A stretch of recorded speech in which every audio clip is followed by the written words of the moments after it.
Malaysia are become increasingly concerned about the rising cost of necessities like onion, particularly because the average price of onion rose by over 30% from RM2.21 ringgit in 2019 to RM4.58 ringgit in 2020. Customers and machines find this cumbersome and it raises concern about what action the government should take.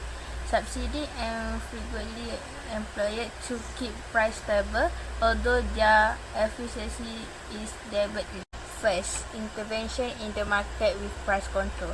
To stop price from rising further, the government can impose a cap on onion price in the impacted states. 2. Produce subsidy or consumption subsidy by lowering production cost subsidizing onion growers or suppliers can supply. 3. Promoting local production with opportunity cost theory. The government can promote domestic onion production to lessen reliance on import onion.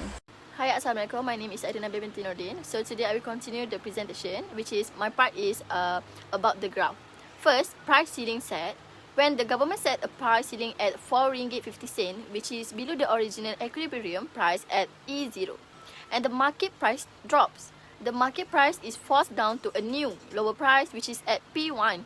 So this means that it will be increased demand at this lower price at P1, and consumers buy more because the product is now more affordable than before. Okay, so next is decreased supply. Producers are less willing to supply at P1 since profits are reduced, leading to lower supply. So, and the next is shortage or excess demand. Demand exceeds supply at this price, creating an imbalance where there is a shortage or excess demand.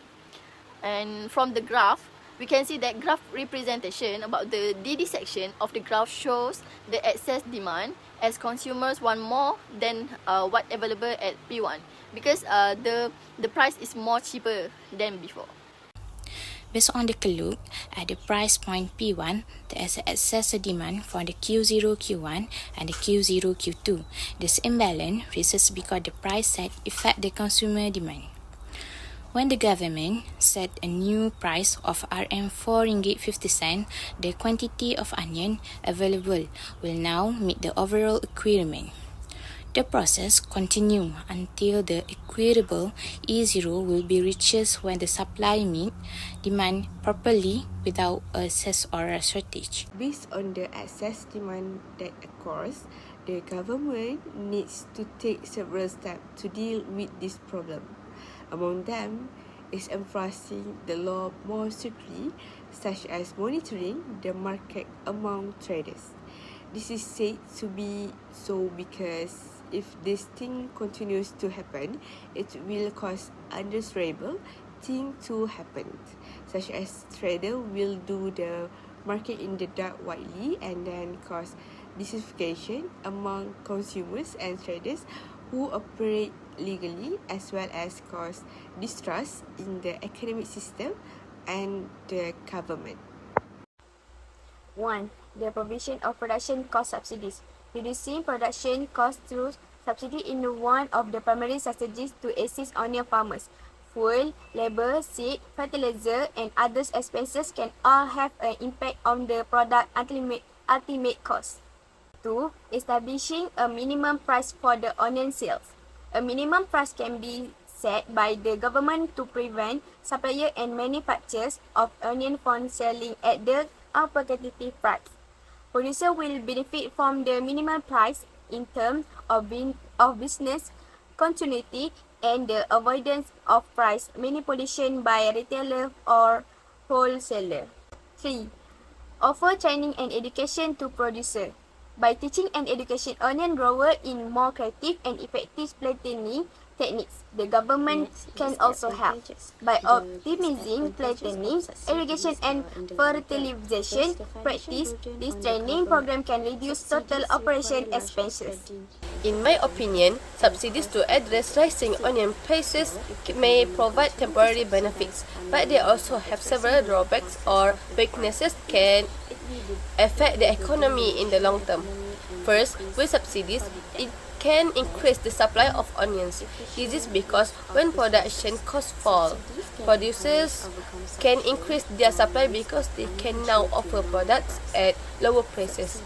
This can also help exporters and importers who bear high costs.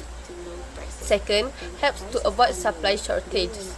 In the short term, an imbalance between supply and demand can occur due to various factors such as weather changes, increased logistic costs and import restrictions. With subsidies, the government can help stabilize prices until supply recover well. This helps avoid supply shortage and reduces consumer concerns about the availability of onions in the market. Lastly, subsidy programs can also encourage domestic onion production in the long term. In this way, farmers will be interested in growing onions so that they can reduce their dependence on imported onion. This not only help stabilize Next, disadvantages. The disadvantages of subsidies are in the long term. First, the financial burden on the government. Subsidies require large expenditure from the government, which can increase the financial burden and cause a budget deficit. So, if the government continue to subsidize onion without addressing the real causes of the price increase, it will burden the national economy and increase public debt. Next, an efficient use of resources. Subsidies can encourage overconsumption or waste of onion due to lower price. Subsidies can encourage overuse or waste of onions due to lower prices and will lead to low prices. When prices are low, they will not appreciate the value and waste can occur. This can also put additional pressure on the onion market, especially if supplies are limited. In addition, people become addicted to the subsidies. If the people get used to the low prices due to subsidies, they may become increasingly dependent on government assistance. This may it difficult to remove subsidies in the future without causing consumer dissatisfaction when prices return to their original levels. It also creates dependency on subsidies, making consumer and supplier less willing to deal with change in real price. Overall, while subsidies can help reduce the cost of onions in the short term, they are not the best solution to address the issue of rising onion prices. More sustainable approaches such as supporting local farmers, improving supply chains, and reduce reliance on imports are more effective in the long term. In conclusion, careful government involvement is needed to limit the cost of onion cultivation in Malaysia, especially in areas such as Sabah, Sarawak, Labuan, Terengganu, Johor and Pahang, where prices are higher than the national average. The long-term solution is to provide growers with financial assistance, tax advantage and infrastructure facilities to ensure a consistent supply without affecting the profitability of onion farmers.